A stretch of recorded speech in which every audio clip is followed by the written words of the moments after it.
kan berarti ada pertanyaan tentang bagaimana. Kalau pertanyaan bagaimana berarti ada sebenarnya ini belum tuntas, ada persoalan epistemologi yang akan dibangun. Itu bagaimana penerapan dari hak dan kewajiban ini pada kehidupan. Sehingga Muhammad Nur Syafi'i itu bertanya tentang hak dan kewajiban bagi yang jauh gitu ya. Tapi itu juga nanti kaitannya dengan perjanjian nikah, jadi materi yang lain. Apakah mereka atau tidak ya. Kemudian juga ada pertanyaan aksiologinya untuk apa, nanti pada kegunaan.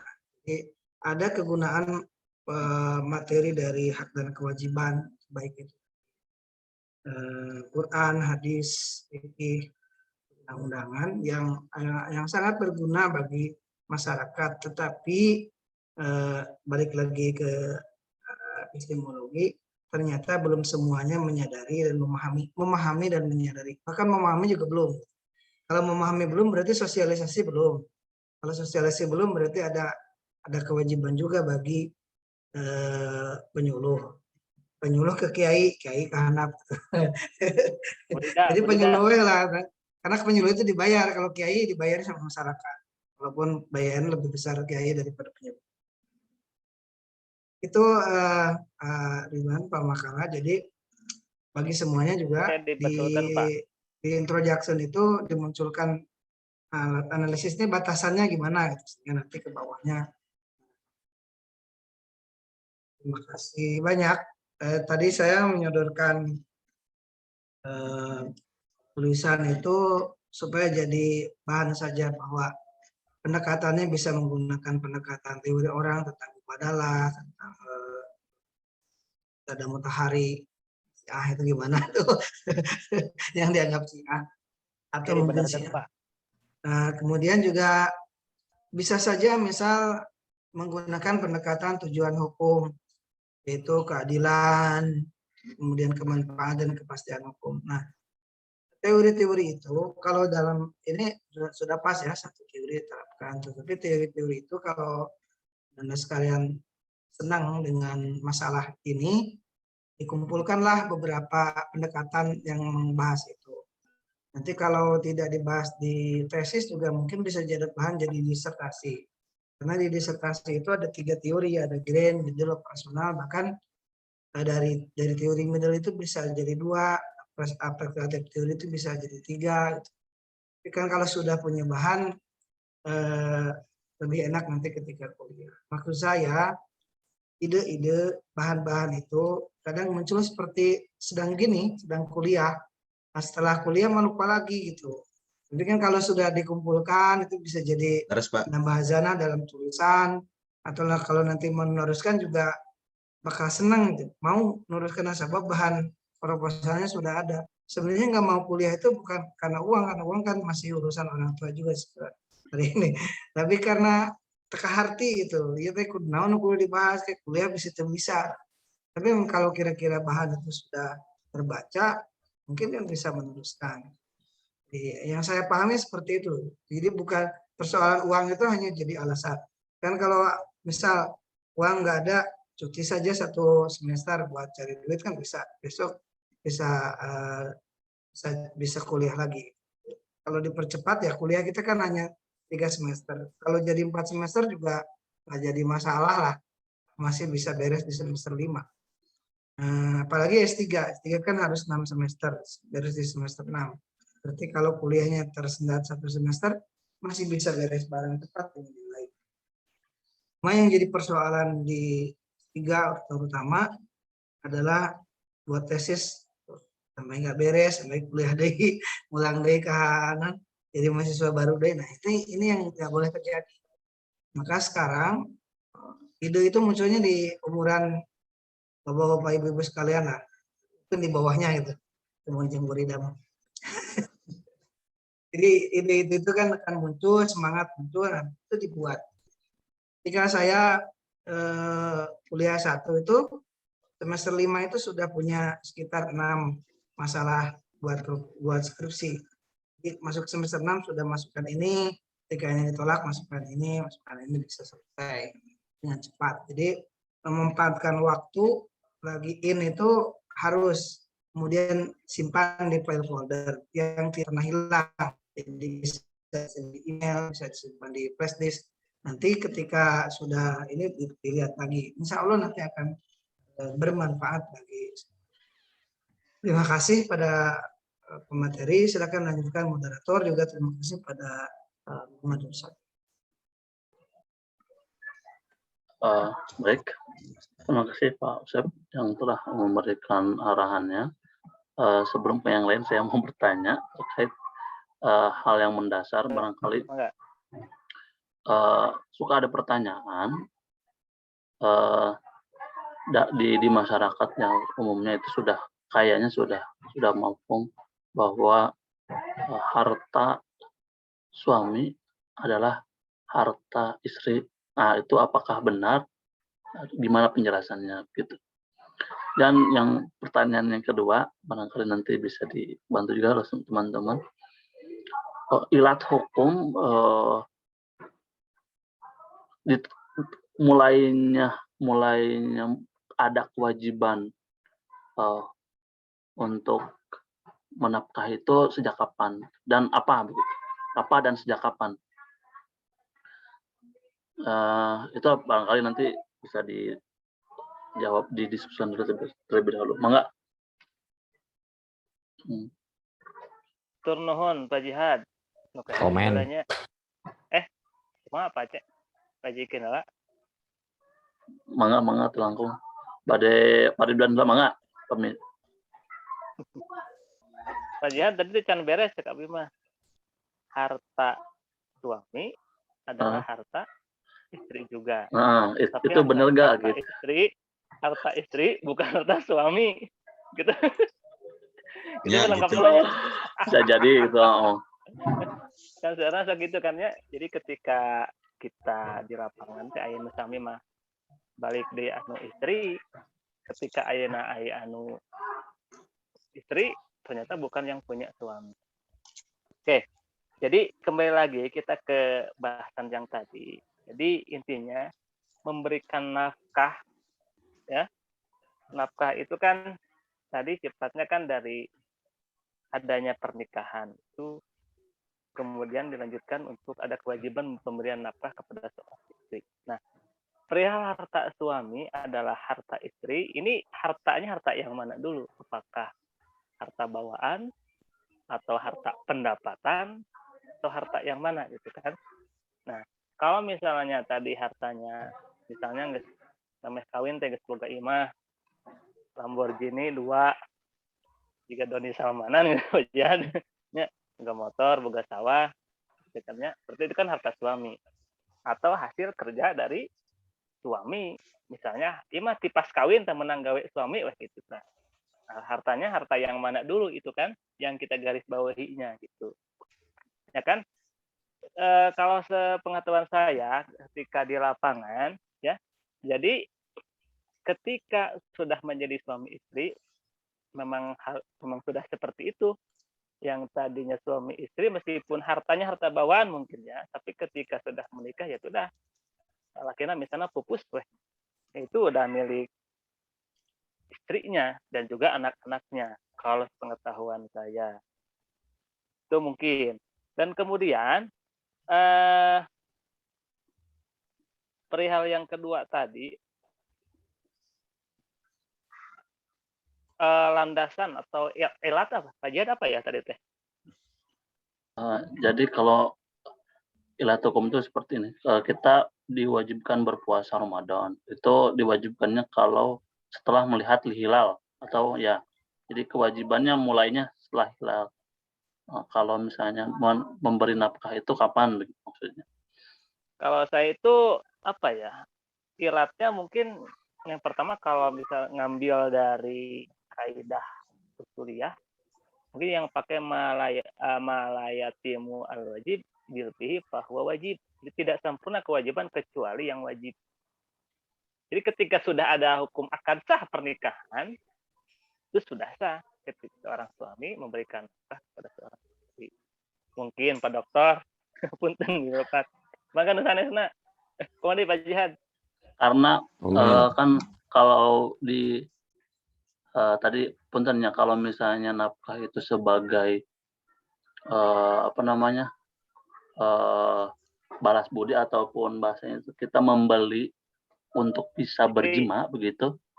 Bisa jadi apakah misalnya ketika istri belum dijima itu belum ada kewajiban untuk nafkah gitu. Atau memang Mungkin kaitannya kewajibannya dengan setelah mahar, Pak. gimana Pak? Itu kaitannya dengan mahar. Bukan dengan nafkah, dengan mahar mungkin. Jadi kalau menurut Imam Hanafi karena an-nikah wal jamu' wa tadahul, maka tidak boleh berhubungan kalau maharnya belum bayar. Tapi kalau menurut Imam Syafi'i karena an-nikah wal aqdu, maka kalau sudah akad boleh-boleh saja. Nah, bayarnya nanti kapan-kapan. Itu kaitan dengan mahar. Kalau nafkah itu saya setuju dengan Ridwan. Jadi kalau sudah terjadi kontrak akad nikah, ya hak dan kewajibannya mulai. Seperti seseorang yang tadinya tidak masuk Islam kan bebas, tapi ketika sudah masuk Islam ya dosanya diampuni, tapi dia mulai dihitung dari sana. Kalau dia berdosa, tidak melaksanakan perintah Allah atau dia melaksanakan perintah Allah, itu semuanya dihitung. Gitu. Kalau mulainya, tapi kalau dasar-dasarnya kan tadi dijelaskan bahwa ada dalam Al-Quran, Sunnah, bahkan fikih dan bahkan sudah tertuang dalam Undang-Undang 174 dan KHI. Saya juga membahas itu di dalam disertasi saya. Di hakikat amanah dalam hukum keluarga itu menurut saya adalah pelaksanaan hak dan kewajiban. Jadi kan ada kata amanah di dalam Undang-Undang Perlindungan Anak. Menurut saya hakikat amanah dalam hukum keluarga adalah melaksanakan hak dan kewajiban. Izin Pak komen. Oh boleh Mangga. Ya, yang menarik di bab nafkah ini ketika kasusnya itu ada perjanjian perkawinan. Seorang istri misalkan istri orangnya mampu gitu ya, semuanya serba ada, tapi suaminya tidak secukupnya lah gitu, secukupnya. Nah, ketika perjanjian perkawinan itu dituangkan, misalkan ini sebuah kasus misalkan, ya udah yang penting kamu mau nikah sama saya semuanya ditanggung sama saya, tertuang dalam perjanjian perkawinan. Nah, ketika hal itu terjadi, bagaimana posisi si suami? Apakah kewajiban nafkahnya gugur karena ada perjanjian perkawinan itu, atau masih ada? Kalau toh masih ada juga, itu sudah ditanggung ya sama istri. Pokoknya kamu yang penting kamu jadi suami saya, semuanya saya tanggung. Nah, gitu kan. Itu yang pertama. Jadi posisi suami posisinya bagaimana itu. Yang kedua, ketika misalkan ini kan tadi ceritanya yang saya dengarkan tadi, kalau toh tadi yang dari luar negeri itu kan semuanya orang WNI. Bagaimana kasusnya ketika suaminya orang luar negeri, suaminya orang WNA, pernikahan campuran, kemudian harta bersamanya ada, menuntut keadilannya di mana? Kalau dengan orang Indonesia kan misalkan pisah, dihitung gonogininya sebagaimana orang suaminya ada di Indonesia. Sekarang posisinya suaminya orang luar negeri, menuntutnya mau nuntut kemana? Sekarang pihak keberpihakan aturan atau undang-undang terhadap istri yang menuntut suami yang dari luar negeri bagaimana? Mungkin sementara itu dulu, Mangga. Berarti nyambung ke yang Pak Nur Syafi'i ya kalau begitu. Barangkali bisa ditanggapi lagi, enggak? Pak Ridwan.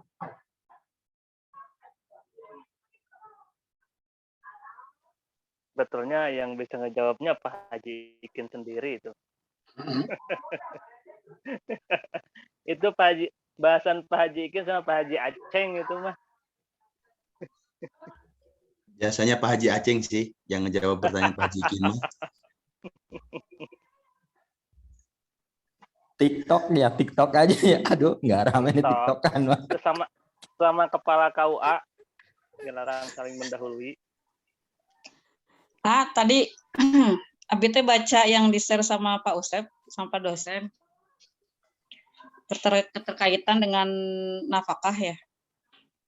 Kalau versi Mubadalah mah eta teh nafkah itu kewajiban bersama. Jadi kalau yang kita tahu kan namanya mencari nafkah mah kewajiban suaminya. Tapi tadi barusan Ibu baca mah di Mubadalah itu kewajiban bersama. Atau rugi Abi kita mencari nafkah mah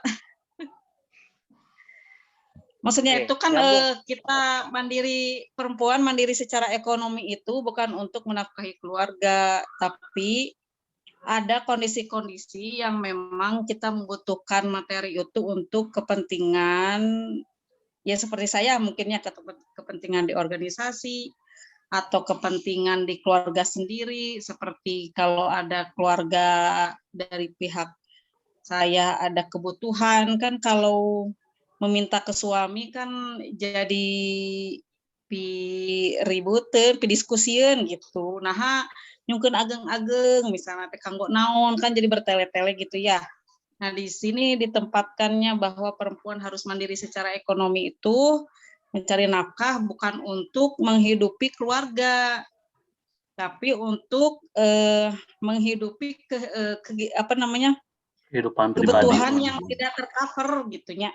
Itu maksud saya. Tapi tadi Bung Badalah saya baca tuh ya mencari nafkah kewajiban bersama gitu. Karena dibahas eta mameureunna Pak Usep. Pak Haji Ikin. Alimatul Kibtiyah itu ketika datang hadirnya enggak ya?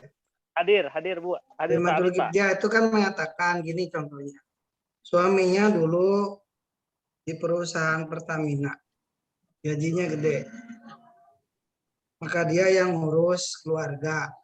Suaminya yang bekerja. Luar. Banyak di luar juga. Jika suaminya sudah pensiun, istrinya itu Alimatul Kibtiyah itu jadi profesor sana kemari, maka yang ngurus rumah tangga itu suaminya. Tapi lain gegero, jadi ngatur rumah tangga, bayar pembantu, bayar yang masak, gitu. Itu yang ngatur rumah tangganya jadi suaminya, itu kesalingan. Ini juga ada kaitannya dengan pemahaman yang disebut dengan perkawinan adalah syirkah. Syirkah abdan atau syirkah inat. Jadi baik itu suami yang bekerja, istri mengurus rumah tangga, atau sama-sama bekerja, ini namanya syirkah. Nanti kaitannya dengan harta bersama, bukan dengan waris. Jadi dalam kompilasi hukum Islam ketika terjadi cerai talak atau cerai mati, maka akan ada pembagian harta. Nah, pembagian harta diawali dengan harta bersama. Pasal 97 mengatakan harta bersamanya setengah laki-laki, setengah perempuan. Tapi putusan pengadilan itu ada yang 1/3 laki-laki, 2/3 perempuan, 1/4 laki-laki, 3/4 perempuan. Ada yang seperti itu. Jadi ternyata dalam putusan pengadilan diukur itu bahwa harta suami adalah harta istri dan anak, dan harta istri adalah harta istri, sepertinya terukur. Kemudian harta bawaan dan harta bersama juga terukur. Misal Ridwan ketika si istri itu dapat warisan di sebuah tempat yang representatif, kemudian harta warisan itu dibuatlah sebuah pokok dengan usaha bersama setelah menikah, pakai usaha tuh. Jadi rukonya hasil harta bersama, tapi tanahnya harta bawaan. Nah, dalam putusan itu dihitung harta istri itu berapa, harta bersama itu berapa, joint income-nya berapa, hasilnya jadi si perempuan mendapat 2/3, laki-laki dapat 1/3, atau perempuan dapat 3/4, laki-laki dapat 1/4 dalam pembagian harta bersama. Nah, kalau waris itu tetap menggunakan waris yang berdasarkan pada fikih dan regulasi Islam. Nah, sebelumnya. Tuh. Ini ada kaitan itu dengan pemahaman tentang syirkah, karena di kita ada harta bersama. Menurut saya kesalingan, kesetaraan, kesalingan dan kerjasama ini tentang atau tidak ditentang atau didukung, tetap satu waktu itu pasti berjalan. Saya merasakan itu. Awal pernikahan saya itu tahun 2000, saya baru kerja 3 tahun karena dia angkat 97. Di rumah itu, harga rumahnya murah 16 juta, tapi DP-nya 8 juta, pinjam dari BRI. Gaji saya baru sekitar 300 sampai 400 ribu ketika itu. Sisa uang hanya 52 ribu, nyicil rumah 113 ribu.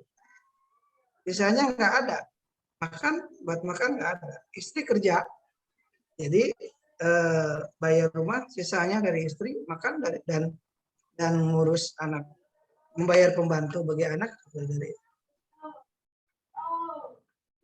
Nah itu, apakah itu dipersoalkan? Kan tidak. Sekarang ketika istri saya sudah kerja, tahun kemarin ini sudah kerja. Gajinya cuma 3 jutaan. Tapi saya suruh, sudah cicil mobil kalau kamu mau. Nah, cicil juga rumah. Uang mukanya saya bantu, rumah juga saya bantu. Uang mukanya lebih tinggi dari cicilan, sama lebih dana dan lain-lain. Tapi saya bermaksud bukan memilah hasil usahanya, bukan. Tapi saya ingin itu menjadi milik dia dan memiliki kepercayaan diri dari hasil yang didapatkan. Karena kalau uang 3 juta itu kecil, tapi kalau sudah punya rumah dan mobil dari keringat sendiri itu jadi merasa besar. Menurut saya membesarkan istri, saling membesarkan dan saling menghargai dari keduanya itu penting. Jadi realisasinya itu nggak tahu ya, saya juga nggak tahu pakai atau enggak.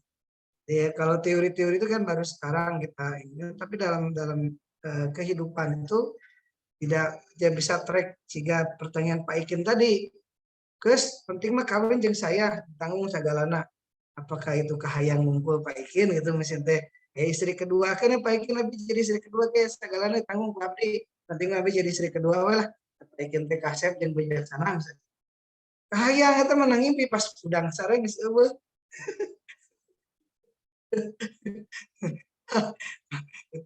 itu jadi, tapi kalau saya menjawab Pak Ikin, saya pikir al aslu baqau makan ala makan, al aslu qawiyun. Jadi Quran hadis itu qawiyun bagi umat Islam. Tetap yang pokok itu kewajiban suami lah mencari nafkah. Hanya persoalan kalau awal-awal itu saling membantu dulu, dibantu oleh harta istri atau harta orang tua, itu kan persoalan lain. Tapi tetap track kewajiban nafkah itu dari suami itu al-aslu qawiyun itu Quran itu. Dan ketika terjadi perseteruan apapun, baliknya farudduhu ilallah wa rasul. Saya kan guys bager bisa ngomong lain. Itu Burida. Itu hazanah ilmu itu kita terima saja, penerapannya kita pahami, itu bahan untuk saling memahami, karena inti sakinah mawaddah warahmah adalah saling memahami. Jadi mun suami kerja di gawe misal kasus di Jumberung teman saya, suaminya satpam, enak eureun nepikeun can di gawe, istrina tadina pegawai pabrik, untungnya dua anak eureun, istrina masih jadi pembantu dagang. Suaminya pikirnya can kerja. Nah kalau itu tidak digunakan teori mubadalah itu, teori kesalingan itu, dalam arti mana coba? Menceraikan. Sedangkan hadis mengatakan abghadul halal indallahi at-thalaq. Jadi pada dasarnya kita harus cair dengan teori-teori itu. Teori itu kita terima, nggak usah langsung ditolak. Mentah-mentah, jangan-jangan ditolak tapi pernah dipakai gitu. Kita kan bisa kabur makan. Cuma harus memilih, harus berpikir, harus memilah mana yang disebut dengan teori, mana yang disebut dengan dasar hukum. Terus kita juga paham tagwirul ahkam, tagwirul akina wal amkina wal ahwal wal waid. Tidak statis gitu. Maka Allah diberi mikir jadi kita memang kehidupan tidak statis. Kalau Pak Ikin itu nikah pada istri kedua sudah mapan, iya langsung bisa menafkahi. Tapi kakak rumah tangga Pak Ikin ya sarua sile belaan yang istrina ngomongin langsung benghar wae. Wah, jangan benghar mah. Cek orang Sunda teman-teman. Belum tentu ya, maaf Pak Ikin ya. Isi benar. Tampaknya sekarang mah banyak Pak yang mempraktekkan mubadalah kayaknya. Ya, jadi maksudnya itu disesuaikan dengan keadaan. Tapi tracknya adalah bagaimana rumah tangga ini bisa sakinah mawaddah warahmah. Bisa on the track, bisa tetap aja. Bisa tetap aja. Karena kan nggak bisa maksain. Kalau saya kebetulan saja apa yang saya cita-citakan terlaksana. Saya ingin jadi laki-laki yang hebat. Saya mau di bawah ketiak istri. Jadi kalau Pak Ikin kan maunya begitu tadi. Dibiayai oleh istri. Kalau Anda jadi orang tua seorang perempuan, sayang pada saya, sayanglah persoalan anak Anda jadi istri saya atau tidak, jangan jadi masalah. Gitu. Kalau saya mikirnya begitu. Kalau udah nggak mau ya udah apa-apa. Masih banyak orang yang bisa bersilaturahmi. Saya agak sombong, bukan sombong tinggi. Karena saya ingin saya itu jadi pemimpin bagi perempuan. Ulah kastir gara-gara harta kolot gitu, terus kurang diatur sampai hati. Kalau saya nabung harga anggar umur, beda kolot nabung harga. Terame, nah itu. Tapi kan tidak semuanya bisa begitu. Nah, dan tidak semuanya sombong kayak saya seperti itu. Itu Bu Rida. Jadi ada yang melaksanakan, ada yang tidak. Kemudian apakah melaksanakannya karena pemahaman atau melaksanakannya karena kebutuhan? Yang jelas, ketika sesuatu itu didasarkan pada argumentasi yang benar, itu adalah sebuah kebenaran dalam hukum istihad. Nah, maka kalau versi saya dalam filsafat hukum Islam itu urusan metode semuanya bisa dipakai, tapi pelaksanaannya nanti sesuai dengan keadaan. Bisa saja hari ini tidak tren, menurut saya atau Pak Yusuf Abdurrahman, hari ini tidak tren, itu hanya dipikirkan, tapi ke depan ternyata itu dibutuhkan teori itu. Ini simpan saja. Yang namanya teori ya teori itu murni bebas nilai. Yang bernilai adalah belah sieun gitu. Aduh, ya orang mungkin adalah KPK, kecuali saya juga tetap saja terbatas. Pak Nur itu ngajak saya di forum umat beragama terjadi miluan. Sieun oge. Sieun kuat. Yang kedua, ketika beliau, saya mau menyodorkan artikel kaitan dengan beda agama, dan Pak Nurnya mau menggunakan padahal saya mundur. Sudah, nggak mau lah.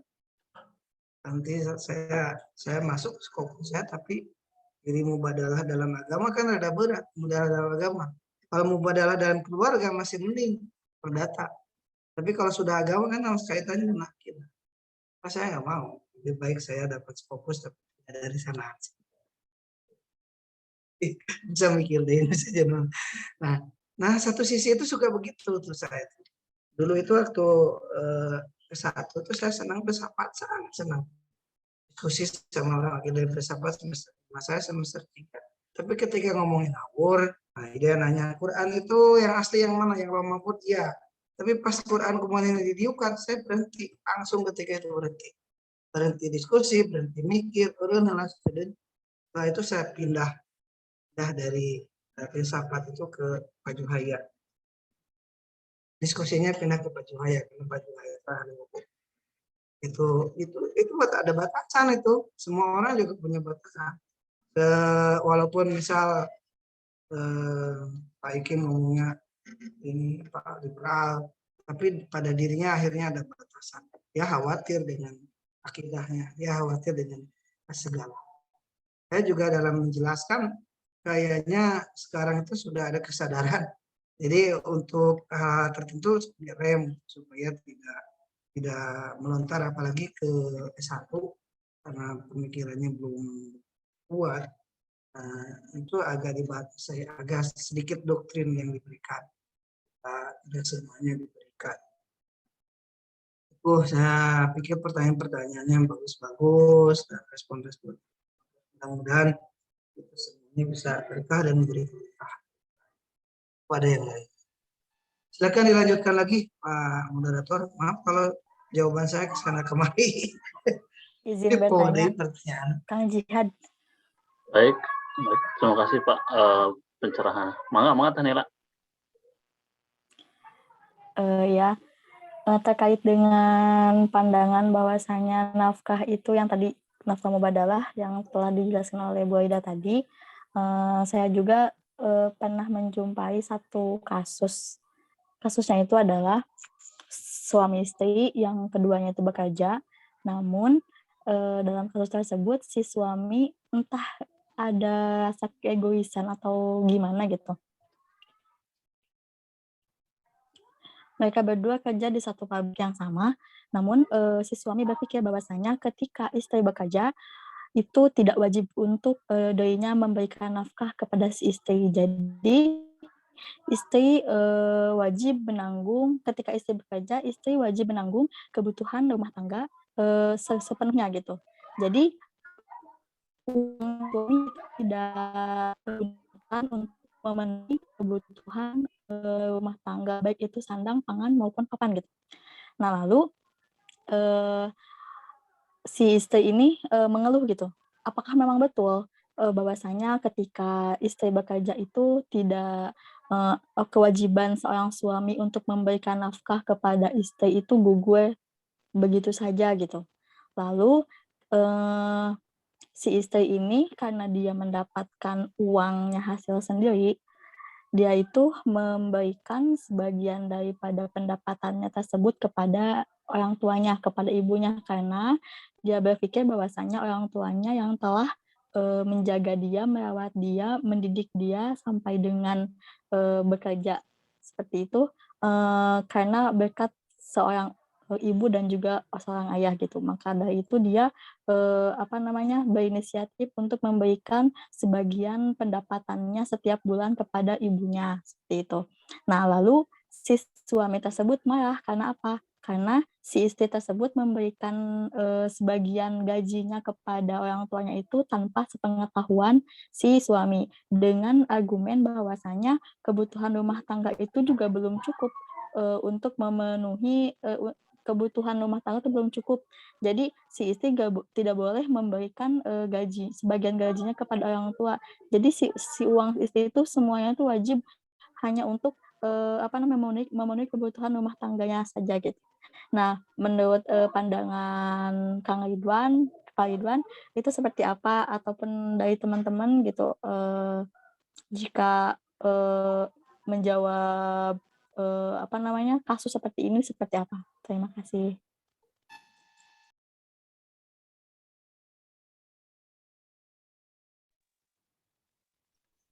Ya, terima kasih Teh Naila. Mungkin nanti sama teman-teman lain bisa menanggapi kalau misalnya jawaban saya kurang memuaskan mungkin. Jadi perihal tadi ketika ini pakai teori Pak Jihad nih, harta suami milik istri, tapi harta istri lain milik suami, tapi iya masih balik penginten gitu aja.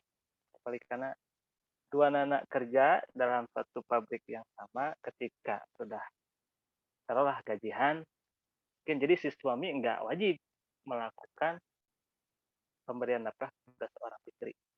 Nah, ini dalam sebuah jurnal saya juga ada menemukan tulisan ini, ada bahasa kadaluarsa nafkah. Bisa nanti dicari juga ya. Yang pertama, ini kadaluarsa nafkah itu nafkah istri. Jadi suami tidak memberikan nafkah kepada istrinya disebabkan salah satu dari dua kemungkinan. Oke. Jadi suami tidak memberikan nafkah kepada nafkah karena dalam keadaan kesulitan. Belum sepakat tidak boleh memenjarakan suami dalam keadaan sempit yang tidak mampu memberikan nafkah kepada istrinya. Ya, dalam Al-Quran juga menjelaskan bahwa jika seorang ayah dalam keadaan sulit maka diberi waktu sampai ia lapang. Namun mereka berbeda pendapat apakah nafkah menjadi gugur disebabkan suami dalam kesulitan. Nah, ini pendapat yang pertama menurut mayoritas ulama ataupun jumhur ulama kalangan Hanafi, Syafi'i dan juga Hanafi. Jadi nafkah tidak menjadi gugur sebabkan suami keadaan tidak mampu perekonomiannya. Ya. Jadi nafkah di situ tenayala nafkah lahir atau nafkah batin. Nafkah lahir saja ataukah nafkah dua-duanya? Hanya salah satu. Satu, tapi batin mah jalan gitu. Jalan. Oh. Apa nafkah batin cenah aing lama. Lamun teh kumaha nafkah batin lagi. Aduh, Pak Jiko jadi nyambung ini. Nah, gitu ya. Jadi ketika nafkahnya tidak jalan. Jadi intinya kita kembali lagi karena ini kajian. Jadi setelah pernikahan pendapat saya intinya tetap nafkah harus jalan lahir maupun batin meskipun suami istri itu bekerja dalam keadaan tapi ulah pakai kekeh kan tadi itu ya dalam tadi bahasan yang dibahas Purida ya dalam mubadalah dari mubadalah juga kalau bisa gitu kan sebelum melakukan sebuah istri mau bekerja suami bekerja juga ada komitmen seperti kasus tadi yang diutarakan sama Pak dosen kita Pak Ibu Profesor Kalimatul Kiptiah ya. Jadi ketika dia berada di luar kota gitu kan suaminya yang ngatur di rumah gitu. Ini ada komitmen dalam berpasangan. Nah ketika ini kasusnya kejadian betul sudah terjadi atau napi kumaha Bu cuma prasangka atau gimana? Ini betul-betul kasus yang sudah terjadi Pak. Jadi ya oke jadi kalau terjadi ini versi saya intinya tetap laki-laki harus memberikan nafkah lahiriah dan batiniah. Itu meskipun keduanya bekerja. Mungkin yang lain bisa menanggapi. Lalu yang tadi Pak, pertanyaan yang tadi yang kedua itu ketika seorang istri memberikan sebagian pendapatannya kepada orang tua itu memang wajib untuk memberitahu suami terlebih dahulu meminta izin atau bagaimana tadi yang pertanyaan kedua itu Pak? Istri kerja gajian, terus hasil kerjanya dibagikan ke orang tuanya gitu. Enggak dibagikan cuma ngasih ya paling dari berapa juta 200.000 gitu ya gitu. Menjadi orang tuanya. Ya kalau misalnya ada komitmen intinya apa ya? Sebetulnya hal yang seperti itu gitu kan ya. Karena yang mungkin itu hasil dari payah usaha kan usaha bersama mungkin. Tapi usahanya tetap masing-masing. Jadi sebetulnya kalaupun tidak dibilang dulu ke suaminya wajar-wajar saja gitu. Ketika memang sebelumnya ada komitmen dari suami istrinya, kan istri bekerja itu dasarnya atas izin suami juga. Pasti di situ ada perjanjian juga di situnya. Mungkin ada obrolan sebelumnya harus seperti apa kan jadi kurang tahu. Kalau misalnya suaminya mengizinkan silahkan dengan catatan anu silahkan. Itu tergantung dari komitmennya Bu. Kalau menurut saya. Kan tidak tahu komitmennya seperti apa sebelumnya gitu. Intinya kan istri mau jangankan bekerja gitu. Keluar imah atau diizinkan ke suami bukan bisa. Kan ada kasus dulu kan ada sebuah kisah. Kalau aku belum pulang kamu jangan keluar meskipun yang datang siapa kamu nggak boleh. sampai segitunya gitu. Ya mungkin ada catatan-catatan ataupun perjanjian-perjanjiannya seperti apa, komitmennya seperti apa. Kan sebelumnya kita nggak tahu. Kalau misalnya ada, pokoknya kalau ngasih ke orang tua kita harus bilang dulu misalnya, ya sepakati saja gitu. Kalau ada komitmennya gitu. Kan ibu mungkin nggak sedetail itu tahunya kalau menurut saya gitu. Tapi gimana pandangan yang lain? Saya Pak. Pak Yusuf? Pak Yusuf? Bertanya lagi atau menanggapi? Menanggapi. Menanggapi. Menanggapi. Terkait dengan nafkah kan jelas ya di dalam Quran surat At-Tolak juga ayat ke-7 itu sudah pasti ya, sudah menentukan bahwa kewajiban nafkah itu harus dikeluarkan oleh suami dengan domirnya itu domir muzakkar. Ini kan menunjukkan bahwa bahkan disebutkan dalam bentuk amr ya, yunfiqo dusa'ah itu kan min sa'atihi wa man qudira alaihi rizquhu. Itu kan jelas ya bahwa kita sebagai seorang suami memberikan nafkah itu menurut qadarnya atau menurut kemampuannya, dalam artian sedikit banyaknya pokoknya memberi gitu. Apakah itu bisa sampai nanti kan di dalam ayat yang selanjutnya itu Allah Subhanahu wa taala memberikan jaminan kalau sudah ada terbentuk pola pikir untuk untuk bertanggung jawab terhadap keluarga, itu kan jelas saya ja'alullahu ba'da usri yusran, kan sudah jelas itu bahwa Allah nanti akan mendatangkan kelapangan ya, kepada para suami yang mempunyai pemikiran seperti itu, pemikiran-pemikiran yang seperti itu. Kemudian yang kedua juga diperkuat di ayat yang sebelumnya, di ayat sebelumnya itu ketika membahas terkait tentang tolak ya, bahwa suami itu ketika dalam kondisi hamil ya, si istrinya kemudian dia ingin menceraikan yang sudah diceraikan, ditolak ya, maka jelas ya di dalam Al-Qur'an juga fa'anfiqu alaihinna, untuk memberikan kepada mereka nafkah ya, hingga mereka melahirkan anak-anak. Bahkan tidak sampai di sana, jika mereka menyusui anak-anak kalian ya, disebutkan bahwa berikanlah untuk mereka semacam upah ya, fa'tuhunna ujurahunna, itu bahasanya sudah disebutkan ujurahunna. Nah, ini menunjukkan bahwa kewajiban seorang suami itu memang jelas nafkah ya, bahwa nanti kepada istrinya itu yang pertama nafkah, yang kedua adalah sandang pangan papan atau rumah, meskipun rumahnya itu ngontrak ya, nyewa atau yang lainnya, atau di PMI, perumahan mertua indah. Ini ada beberapa orang yang masih ada di PMI, perumahan mertua indah, harus segera cabut nih harus segera mandiri gitu.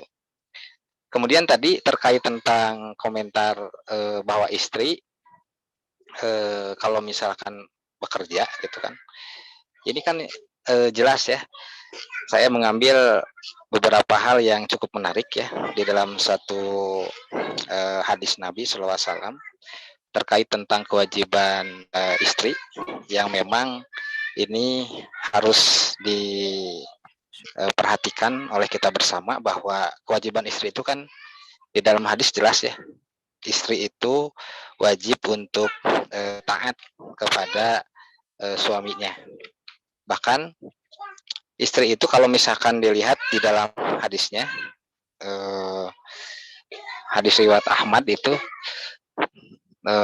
kata Rasulullah SAW, "Idza sholaitil mar'at khamsaha wa shomat wa syahraha wa hafizat farjaha wa ata'at." Nah, itu ada ungkapan wa ata'at zaujaha qila laha udkhilal jannah.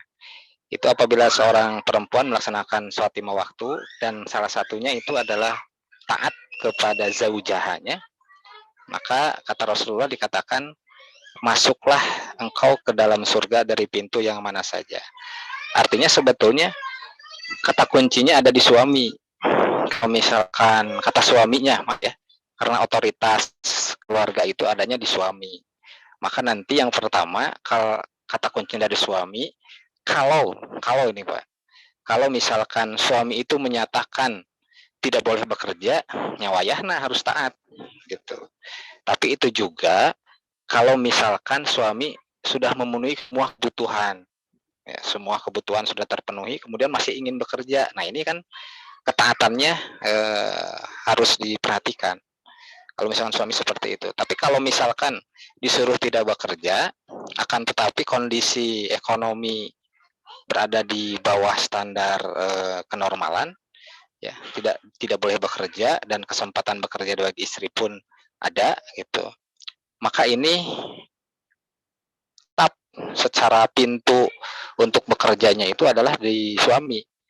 Tetapi istri kan bisa melobi, ya, mendiskusikan, kemudian memahamkan kepada suami bahwa ini kurang nih, rumah tangga kita itu kurang. Maka kalau misalkan kurang, ya ini solusinya adalah izinkan mama untuk bekerja. Nah, yang menarik adalah kalau saya lebih berpikirnya begini, Pak. Kalau ada istri yang bekerja, itu saya acungi jempol sampai 2 atau 4 ya, 4 jempol gitu. Kalau misalkan nanti yang bekerja itu sesuai syariah gitu. Dalam artian seperti ini. Tadi kan kewajiban istri itu adalah sebagai manajer di rumah tangga ya, mengurusi anak, nanti dalil-dalilnya kan ada sudah jelas ya. Anak, menyusui dan lain sebagainya ya. Kemudian untuk urusan-urusan rumah tangga manajernya adalah istrinya.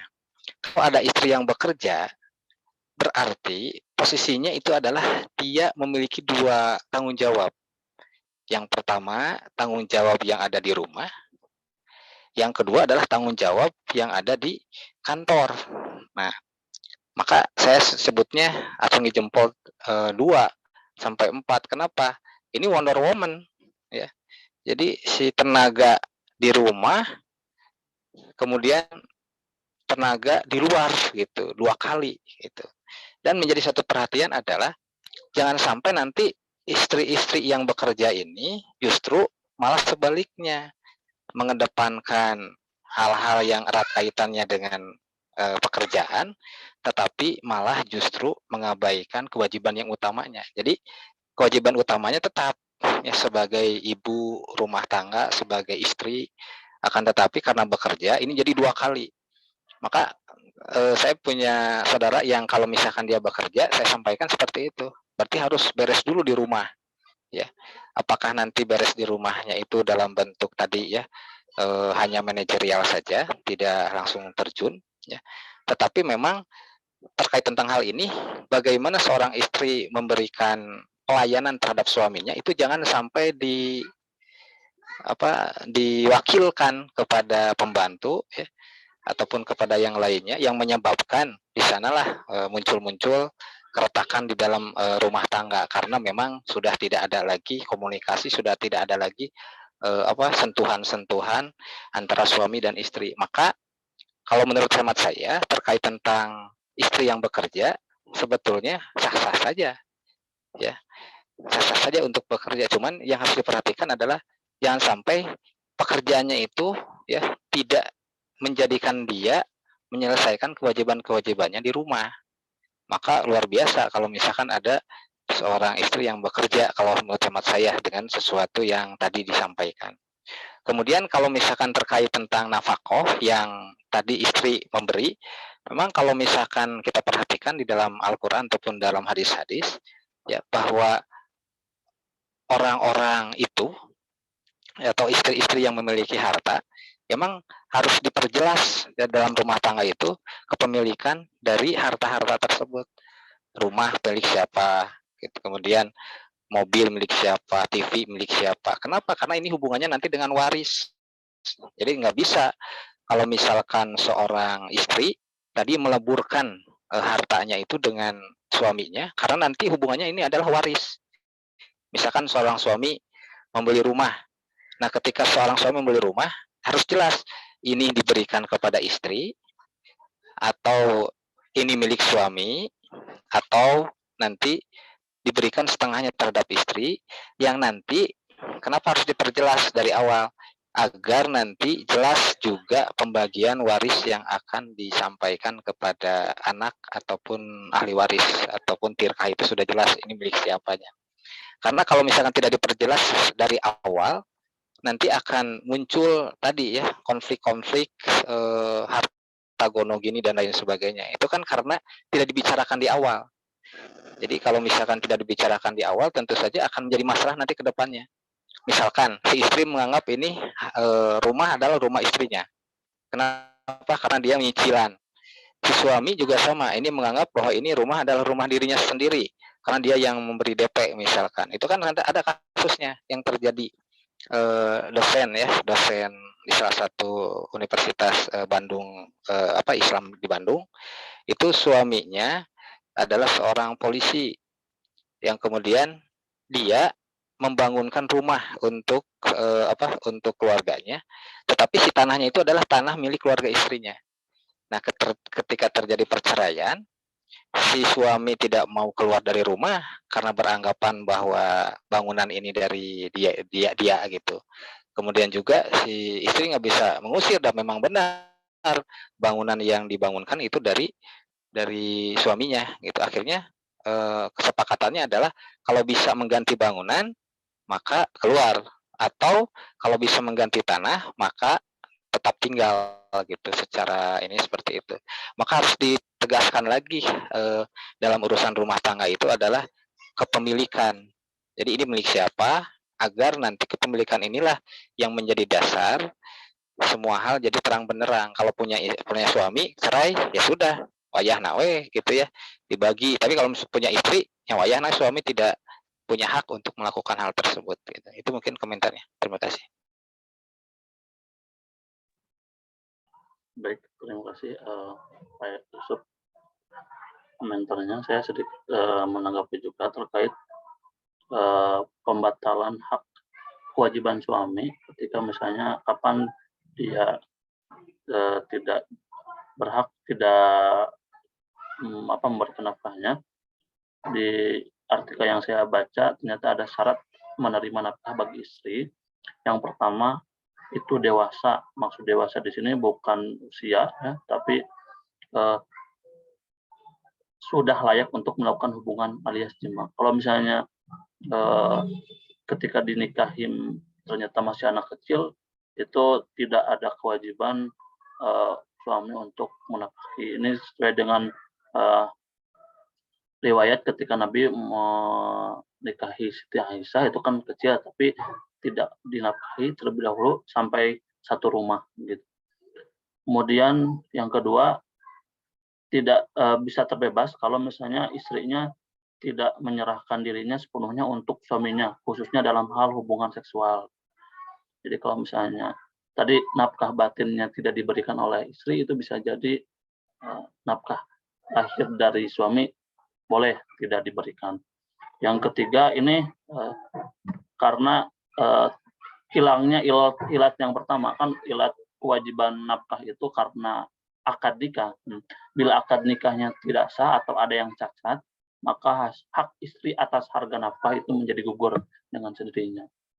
Jadi kalau misalnya tadi kasusnya seperti Teh Naila, itu justru moderator, tidak ada gugur. Itu juga moderator, maaf. Ya, enggak, Pak. Itu juga sudah pemahaman lagi ya tentang maqasidus syariah. Min nihayatul wujud, min nihayatul adam. Kewajiban istri itu dilaksanakan jika hak istri didapat. Itu pakai logika lagi itu. Logika lagi. Jadi ada hak istri, ada kewajiban suami. Kewajiban suami berbanding terbalik dengan hak istri. Jadi ketika kewajibannya full dilaksanakan, maka haknya juga pula harus diterima dari istri. Tetapi ketika kewajibannya tidak full, maka haknya juga tidak full lagi. Tapi ini pemahaman juga ini. Jadi maka saya berkesimpulan aslu kawiyun, aslu bakau makana pada Quran dan hadis itu. Jadi harus dipilah mana yang disebut dengan pemikiran, mana yang disebut dengan isi teks Quran hadis, itu juga harus dipilah. Pemikiran mubadalah, pemikiran menggunakan konsep itu Miniatil atau miniatil wujud itu ngobrol saya dengan Pak Dadang Saripudin tentang penggunaan maqasid syariah kaitan dengan itu. Nah, tapi intinya Naila ini jadi di dalam pernikahan juga ada yang disebut dengan taklik talak. Talik talak. Talik talak itu jika suami meninggalkan istri 3 bulan berturut-turut tanpa memberikan nafkah lahir dan batin, kemudian istri tidak ridho, maka istri bisa melakukan gugat cerai ke pengadilan dengan biaya 10.000 sekarang. Kalau zaman saya 1.000. Jika suami meninggalkan istri 2 tahun berturut-turut lamanya tanpa memberikan nafkah batin, kemudian istri tidak setuju, maka istri bisa mengajukan gugat cerai. Itu kalau istrinya tidak setuju. Kalau istrinya setuju nggak apa-apa. Maka tadi kata Ridwan, kata Pak Yusuf, Pak Ridwan itu baliknya kepada komitmen, baliknya kepada perjanjian nikah kalau bahasa Pak Ikin itu. Gitu. Jadi apakah disadari atau tidak? Nah, kemudian yang harus paham dalam rumah tangga itu adalah definisi dan tujuan. Definisi perkawinan dalam hukum Islam adalah ikatan yang kuat atau misakon gulido untuk mentaati perintah Allah dan melaksanakannya merupakan ibadah. Misakon gulido, ikatan yang kuat dan ibadah. Berarti diusahakan harus harmonis. Ya, diusahakan harus harmonis, tidak boleh cerai. Itu. Usahakan seperti itu. Yang kedua, tujuan perkawinan, sakinah mawaddah warahmah. Karena itu yang menjadi ukuran, maka dalam bahasa Sunda mah harus silih asah, silih asti, saling mengerti, saling memberikan pemahaman. Karena ada muasyarah bil ma'ruf itu diskusi. Jadi kalau Naila atau kalau keluarga Naila atau teman Naila ada yang itu bekerja, apakah pekerjaan perempuan itu keinginan perempuan atau diizinkan suami? Jadi harus dengan izin suami bekerja. Tanpa izin suami nggak boleh. Jadi saya mengizinkan istri saya bekerja supaya temulu cacing widimah. Tapi kalau dia tidak mau kerja juga nggak apa-apa, terserah Anda. Hanya gitu. Kita harus membaca, suami harus bisa membaca psikologis perempuan juga harus bisa membaca psikologis laki-laki, saling memahami. Didiskusikanlah semuanya, termasuk persoalan memberi pada orang tua. Memberi kepada orang tua, seningnya seperti apa, terus kapan memberi kepada pihak laki-laki, orang tua laki-laki, pada orang tua perempuan. Diskusikanlah hal-hal itu. Itu biasanya suami itu melarang istri memberikan pemberian kepada orang tuanya karena suami merasa terganggu emosinya, merasa tidak dihormati, merasa tidak dihargai, merasa direndahkan. Umumnya itu, cuma suami nggak mau ngomong. Pada akhirnya langsung melarang. Jadi bukan persoalan tidak ada duit.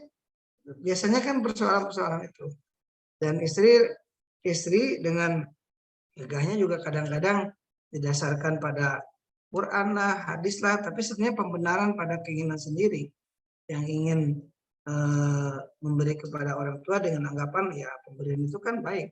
Saya kan orang tua itu ya nomor 2, misalnya birrul walidain itu nomor ini. Tapi ketika sudah menikah, tadi kata Pak Yusuf, rahmat perempuan itu ada di laki-laki. Dia masuk surga dan nerakanya tergantung dari suami. Bahkan kalau suaminya itu selingkuh, doa istri itu lebih daripada doa orang tua. Kalau didoakan oleh istri itu cilaka. Jadi sebenarnya hubungan antara suami dan istri itu harus benar-benar sampai ke pemahaman, ke tingkat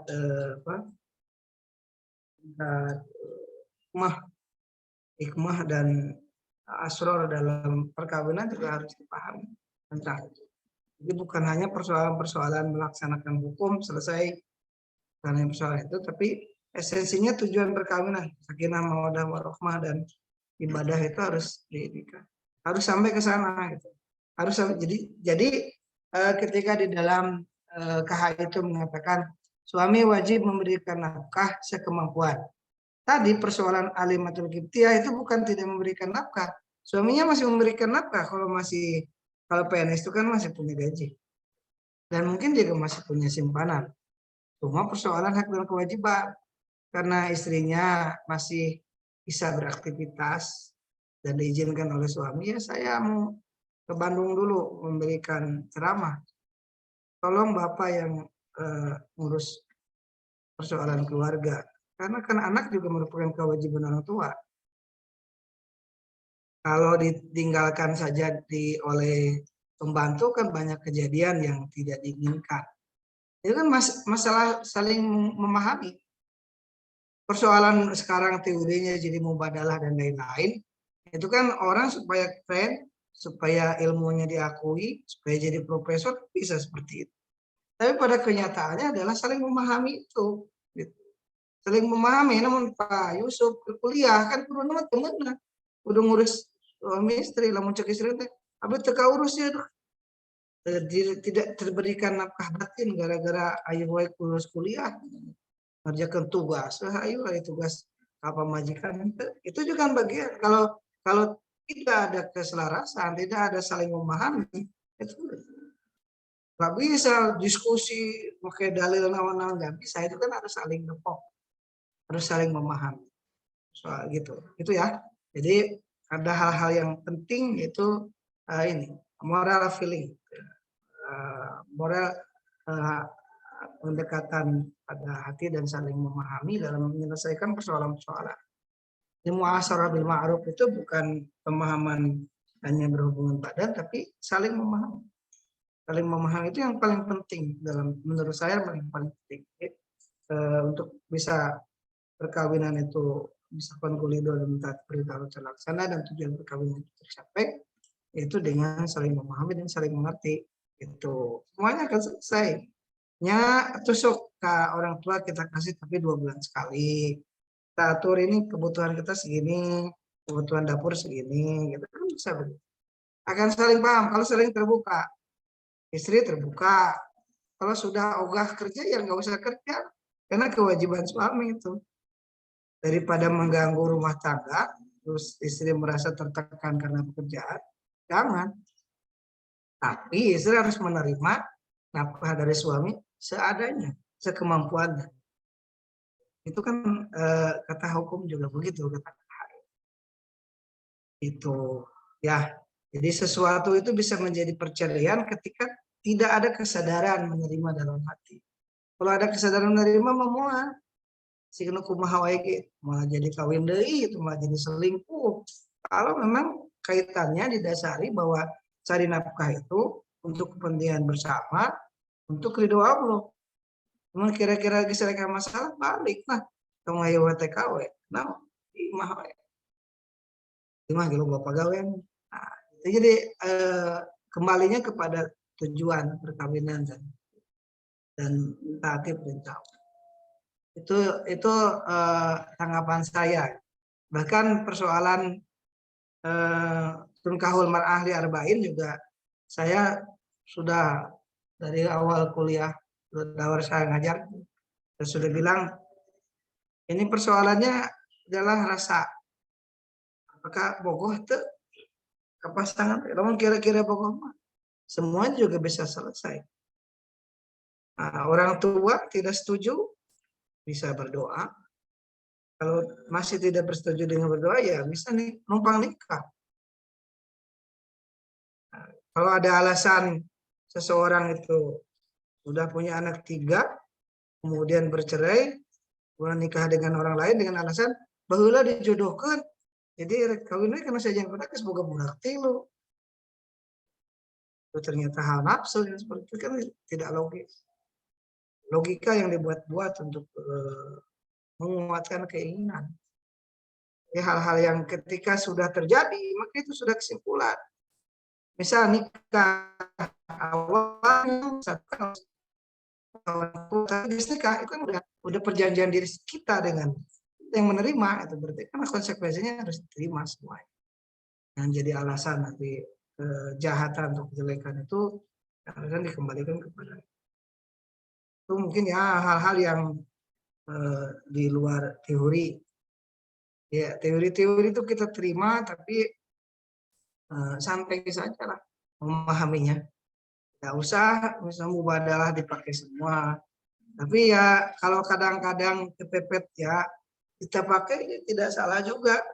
Karena memang kondisinya. Tapi intinya harus berdasarkan kesepakatan, komitmen, dan saling memahami antara suami istri. Supaya kita sukses, kita dapat keberkahan dilandasi dengan sakinah mawaddah warahmah. Itu kan yang kita inginkan, yang semua ya kita semua inginkan. Itu ya, saya pikir waktunya keburu habis. Mungkin ada kuliah lagi nggak? Ada Pak, Bu Aa. Ada Pak. Enggak, sok pilih badai persiapan. Kita cukupkan saja dulu. Saya aturkan terima kasih kepada semuanya. Insya Allah semuanya mendapatkan bahan dan kesempatan. Enggak, Pak Jihad dilanjutkan tutup. Baik, terima kasih. Barangkali sebelum kita tutup, dari Pak Ridwan, barangkali mau ada statement closing. Ya, closing statement. Sore. Statement. Jam tua. Udahlah. Oh gitu. Oke, pamit gitu mah. Kita akhiri saja diskusi hari ini. Mudah-mudahan apa yang kita diskusikan hari ini bisa bermanfaat untuk kita semua dan bisa mengaplikasikan hal-hal yang baik yang kita dapatkan dari diskusi ini, dan kita mudah-mudahan niatnya tetap selalu untuk mencari pengetahuan Allah, ridha Allah, bukan hal yang lain, sehingga apapun yang kita cari hari ini itu menjadi berkah. Dari saya mohon maaf, tutup dengan wallahu muwaffiq ila aqwamit thoriq. Wassalamualaikum warahmatullahi wabarakatuh. Waalaikumsalam warahmatullahi wabarakatuh. Terima kasih Pak. Link Zoom-nya pakai yang ini lagi, jadi nggak usah keluar teman-teman. Oh iya, saya yang keluar. Iya. Yang lain jangan. Assalamualaikum. Dadah Bapak. Waalaikumsalam warahmatullahi wabarakatuh. Tuang heula can tuang ieu mah asli. Tuang heula. Ada pingsan Pak. Burida. Kami buah kita busa nya 14 Buah tabu 14.10. 14.10 terus kantun kan tasan buah. Bari naros ka Burida, pami Burida teh duluna teh sareng Pak dosen Usep teh naon? Senior. Oh, senior. Jadi waktu reunian, Akang nyebut nama, hai di luar mah. Soalnya nuju ngajelaskan. Atau diajak kami ayam kamari atuh.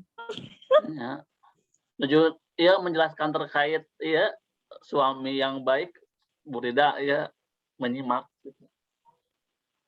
Oh, Nabi mah sare bieu mah. Sare bieu mah menyimak dengan baik. Pilih mantan gitu maksudnya.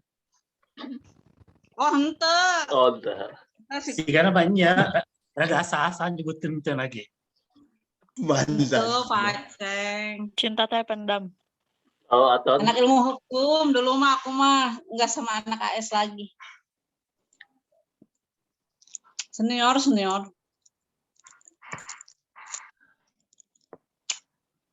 Teh sahab berarti. Oh. Sampainya. Buah aja nih pasien terang. Checklist 1 cenah teh. Tehnya kumaha teh nya? Diderkeun wae atuh lah ame gercepnya yang engal-engal beres. Akos mah lamun tugas abi presentasi hamin seminggu wartosannya.